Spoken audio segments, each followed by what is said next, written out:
I'm David Lombardo, and this is WCNY's The Capitol Press Room.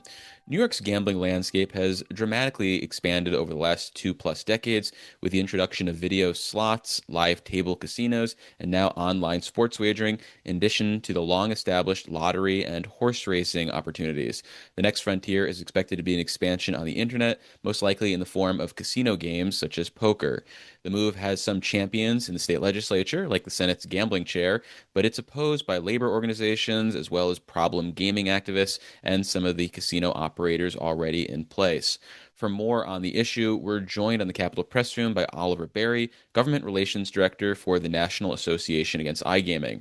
So, for the purpose of this conversation, when we're talking about iGaming, are you predominantly thinking about those online casino games such as poker that I mentioned, or do you also have concerns about, say, online sports wagering or prediction markets? Primarily concerned with online casino style games, slots, blackjack, roulette, and growing ever more concerned with prediction markets, particularly around sports contracts. But with prediction markets, it's more so because their games are closely resembling more and more casino style games. Fast play, repetitive play, high engagement, just like the apps that you see that are offering iGaming in the 8 states that they are today. Well, there are a couple of main reasons why someone might be against what's known as iGaming. The first being a general opposition to gambling more broadly, concerns about what it means for the people who are playing and society. And the second is that it might hurt existing gambling operators and the revenue they bring in, given that your big supporters come from that second pool of existing gambling operators, including some here in New York. What is it about the expansion of online gambling from your perspective that would ultimately be a net negative for a state like New York? So there's a couple of ways to answer that. I think first and foremost is we're not talking about our concern is not gambling in general. It's casino style gambling 24/7 on your phone. There are no friction points. The apps are designed for high engagement and frequent use. For the brick and mortars in particular, there is a real and documented evidence effect on brick and mortar casinos that comes with iGaming. In New York alone, we commissioned a study with an innovation group. We learned that if iGaming were to pass and be legalized in New York State, we'd be looking at roughly 4,900 jobs lost between direct, indirect, and induced, about $450 million lost in direct labor income, and another 1.1 billion lost in value add, if you will, to the economy. And that's not counting the roughly 900 to 938 billion dollars direct loss to brick and mortar casinos, and it's not counting any of the social impact that would quickly follow the expansion of into iGaming. Was there a test model where we've seen the two types of gambling really coexist, whether it is in a state in the country or another country in the world where casino games, brick and mortar games exist with online casino games? Yeah, I think if I'm understanding your question correctly, so in the 7 states where iGaming is operating and legal, there are some casino operators out there that say iGaming is a value add to their brick and mortar operations. Our members obviously disagree, but if you look in general across the 7 states that currently have iGaming and compare their brick and mortar casinos with states that don't have iGaming that do have brick and mortar casinos, in general, there's about a 16% cannibalization rate in those iGaming states with brick and mortar casinos. And there's growth in those 16 states that we compared that have brick and mortar casinos but do not have iGaming.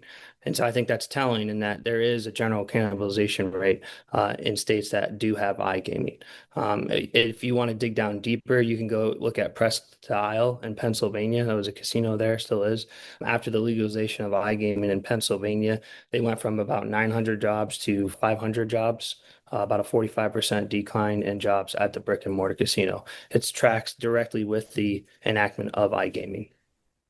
Are there guardrails, so to speak, that policymakers could put on an expansion of iGambling that might make it appealing to the existing operators or strike some sort of balance in which you might be able to bring in new customers and maximize revenues, whether it's some sort of geo-tagging where players could operate or who would be allowed to operate iGambling, or maybe a tax structure that would put the existing casinos at a major competitive advantage. I mean, is there a way that this could potentially work in unison and everybody singing Kumbaya together? If there is one, David, we haven't found it yet. To date, in all the states we've played in, we have yet to find a policy justification that justifies the trade-off, if you will, between iGaming and brick and mortar casinos. Well, when New York authorized 7 live table casino licenses more than a decade ago, the move was sold as creating tourist destinations that would attract people from all over the region, and in the case of New York City, potentially all over the world. If those existing casinos or the ones that are still need to be set up in New York City could be undermined by casino gambling on a phone or a desktop, does that mean New Yorkers were, I guess, either sold a bill of goods on the original pitch of event destinations, or that maybe those event destinations just haven't materialized for whatever reason? Well, let me make sure I'm understanding. Are you talking about like the new downstate casinos that are I'm being talking built? about the initial 2013 constitutional amendment and enacting legislation, which, if I Hmm. remember correctly, had something in its name like upstate tourist whatever. And the pitch from State Senator John Bonasek was that these are going to be regional destinations. They're going Yeah. to bring people in from all over, and it's not Hmm. just about gambling. It's about the opportunity to play golf and go to great restaurants. And if you're able to offer that, it seems like online gambling shouldn't be able to compete with you, that it's a different clientele. So why isn't it a different clientele? Or is it the case that the pitch of event destinations was never really something to believe in to begin with? I don't think the latter is true. I think there is something to be said about resort destinations. I do think iGaming, two things can be true at once. So, one, we know that iGaming cannibalizes brick and mortar casinos, but we also know iGaming grows the total addressable market. Okay. And so, our concern is that when you grow that total addressable market and you make iGaming accessible 24/7 on your smartphone in your pocket, that comes with a trade-off. The trade-off being less brick and mortar traffic, increased problem gambling, increased societal issues, health issues, more gambling disorders. We're seeing that in New York play out right now alone, just with sports betting. 30% increase in problem gambling calls in New York in the last 5 years, I believe, if I got that right. And that tracks directly with the legalization of sports betting. So I want to come back to the idea of iGaming potentially existing in wonderful cohesion with brick and mortar locations. I think about something like sports rights and how if you live in certain areas, you might have games blacked out from a national broadcast. So there's been this consensus that we don't want to detract from people going to games, for example. Mhm. So why not put some sort of regional boundaries into something like this? Make an assumption that, well, if you live in Watertown, you're not that close to Del Lago or Rivers Casino, so maybe you should be allowed to do online gambling. I mean, why can't there be some sort of balance? It's a good question. I'm not sure I know the answer, to be honest with you. Did we just reach the compromise? Is this going to be what's in the bill from Joe Adabo in 2027? Something tells me my opponents would not necessarily want to have blacked out areas across a certain state in which they can No. be iGaming and not iGaming. So I'd venture to guess that might be DOA. But I certainly could explore that. I've honestly not heard of that idea before. But I think when we're talking about a destination casino resort, that's much different than a casino in your pocket, and that's problematic for our members. And the other way you framed this also was a 24/7 operation. Is there any reason why iGambling has to be available 24/7? Could it have to follow the hours of a brick and mortar casino? Certainly could. That would be up to the regulators after the bill is passed. I was recently in Maine where there was new proposed rules for iGaming, and there was a lot of framework around taxes and technology. There was very little framework around consumer protections, and that was very concerning to us. And so I think one of the underlying concerns that we have that isn't often discussed is the consumer protections.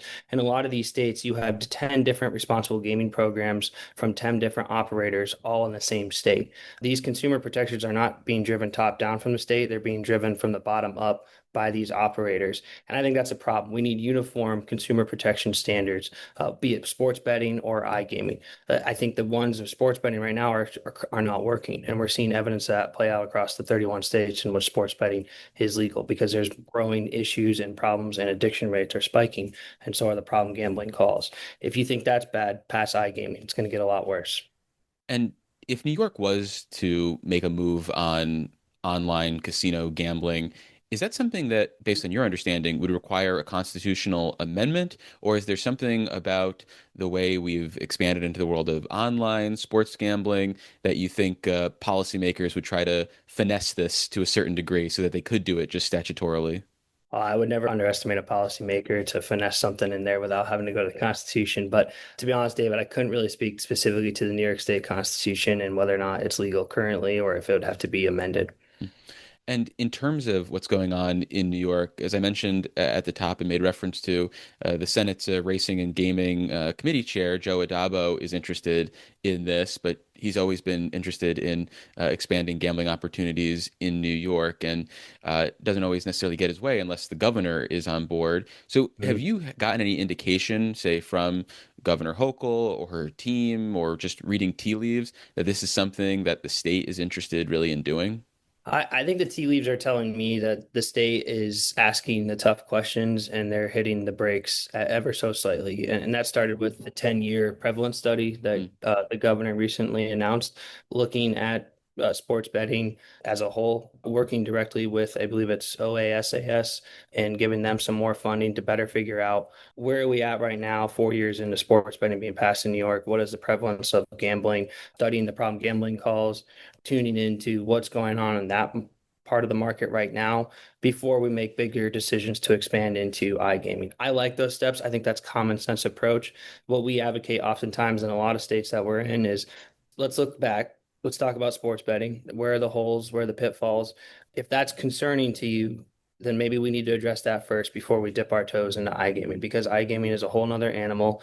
We know that it's 8 to 10 times more harmful than sports betting or playing at a casino. And so these are the tough questions that I like to hear being asked. And I'm seeing that in New York State right now. Well, if New York is interested in increasing tax revenue, we've got all those old OTB offices around the state. Why don't we just make satellite offices for all of the existing casino operators so that they can have that regional office in Watertown and Plattsburgh, and that way they can continue to bring in money and people don't have to go to their phones. I mean, is that the next frontier?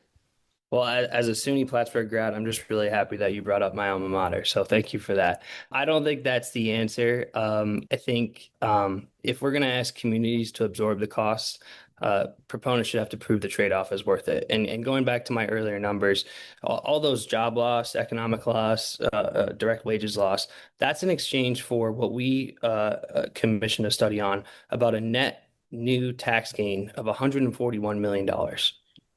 4,900 jobs lost for $141 million in taxes. $500 million lost in labor income for $141 million. Almost $1 billion lost to brick and mortar casinos for $141 million. That's not a good deal for Union. That's not a good deal for New Yorkers. That's not a good deal for the state. Well, we've been speaking with SUNY Plattsburgh alum Oliver Barie. He is the government relations director for the National Association Against iGaming. Oliver, thank you very much, and we'll tell Bergie the Cardinal you said hello. Go Cards. Thank you, sir.